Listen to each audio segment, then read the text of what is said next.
Welcome to tonight's news. Here tonight we're discussing a new learning technique that's now sweeping the nation.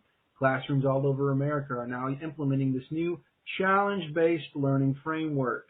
Upon looking into it and researching, we found that it has to do more so with engaging the students with more real-world issues. What this means is that it's allowing students to formulate their own opinions and solutions on more communicative problems such as water consumption or even recycling in their community.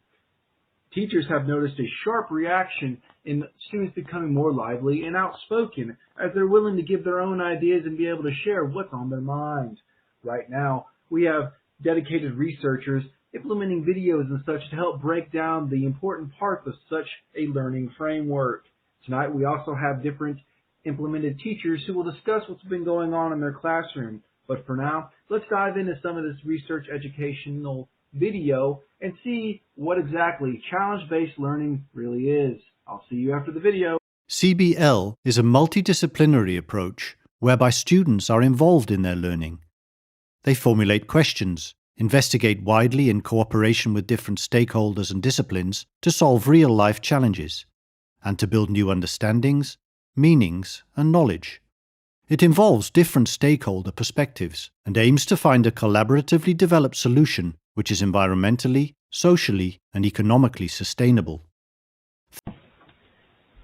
As we can see from that video we have just witnessed, researchers have shown that much of this type of learning framework is stemming from collaborative learning, and it concludes that it's building a lot of social skills and dynamics between students in the classroom.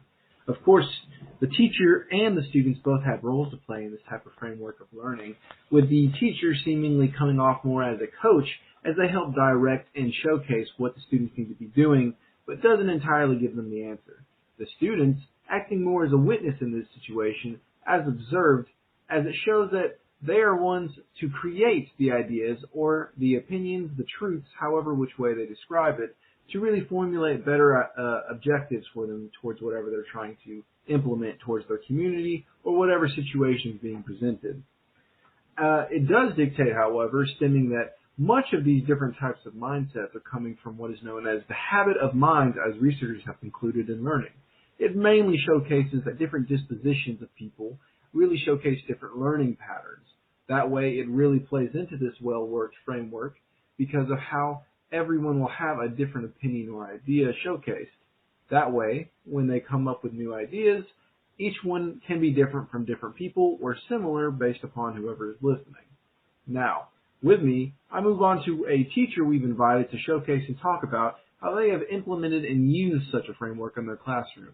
Afterwards, we'll go over the different steps and such located within this framework and how students go about navigating. Thank you. Hi there, I'm Mr. Bravo. Currently, I've been using challenge-based learning in my classroom, and I have to say I've been yielding excellent results. Now, over the course of using it, I've realized a few things about it that are pretty important. One, it really helps a lot with my students when it comes to trying to get them into more talkative situations. I have plenty of students who have issues either speaking up or even contributing to certain situations. With this framework, I've really noticed a boost in their overall social interactions as well as their classroom participation. It's really become helpful in that instance. Now, there have been some obstacles, of course, in that is that those that feel as if now they have a chance to actually speak about such things are encountering the fact that their other classmates also have this ability. There are multiple truths to these situations, multiple solutions, and it's really turning into some of them having to realize that their solution may not always be the best, but it is appreciated to be talked about. Now, of course, I have noticed plenty of advantages, of course, like I listed, like social interaction improvement, as well as improving the overall awareness of a student's ability in their worldly views, as well as their community views, as I've noticed many are now trying to take part in more rigorous activities, including community cleanups and stuff like that. It's really benefited our classroom community as well as our school community as a whole for what this type of framework has been doing. Disadvantages do seem to come out, though, is that certain situations are such that I present to the students, they don't always seem to understand a good fourth plan, or maybe they're unprepared. It kind of comes in that idea, and some of them may not work too well either in a group-like setting if it is calling upon that. Now, we have been able to make strides in these situations, but overall it seems like the collaboration with them in terms of working together like this or pitching their ideas has really shined a lot recently, and I'm really proud of the results that we've been pulling forth from it. As the video that had been shown, it really does play part into that. It's all about the students really coming up with their own ideas. Me being the teacher, of course, I'm guiding them and talking to them about what's going on with it. And of course, I may have my own solutions in terms of what can be said or what should be done, but I keep it to myself. I am there to help them, not give my take, to influence them. I really enjoy seeing them think about it, because sometimes they've even surprised me and made me sit there for a moment thinking, maybe that is the better idea.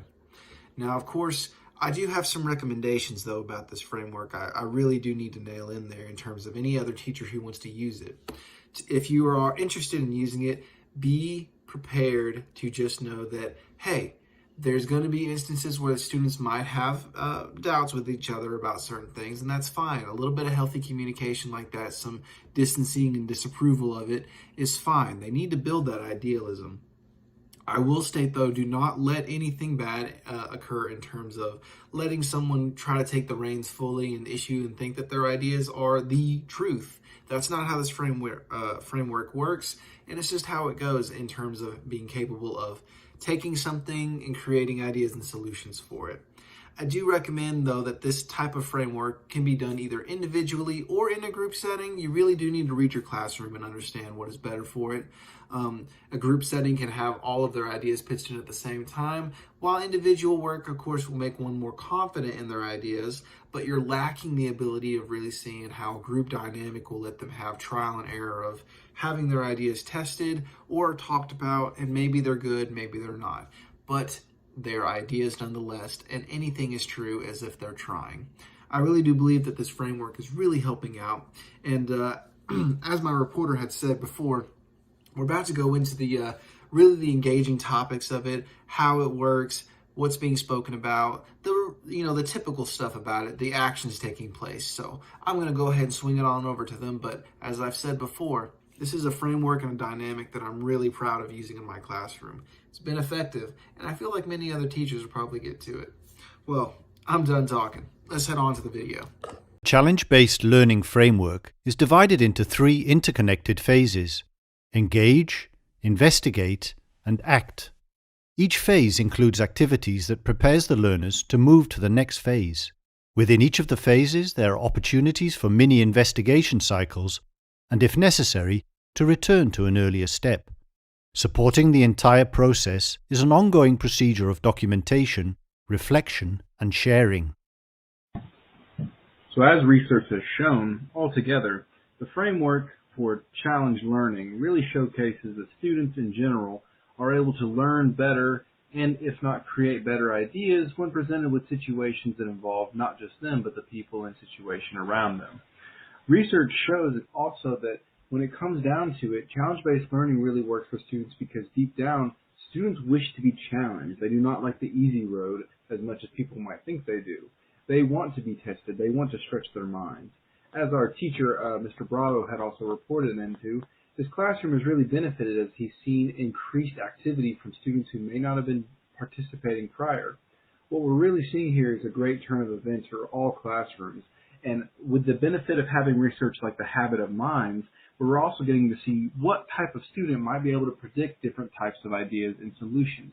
There's so much here for more to help classrooms and students in general. The recommendations provided by our teacher as well really do seem to be beneficial as it helps guide others in the pursuit of using this for better learning. Altogether, though, that is all we have on our current state when it comes to the framework for challenge learning. We're thankful for all who've tuned in tonight to help us out with that, and go forth learning and knowing that our schools are doing their best, and their best is encouraging students to do theirs. Have a wonderful night.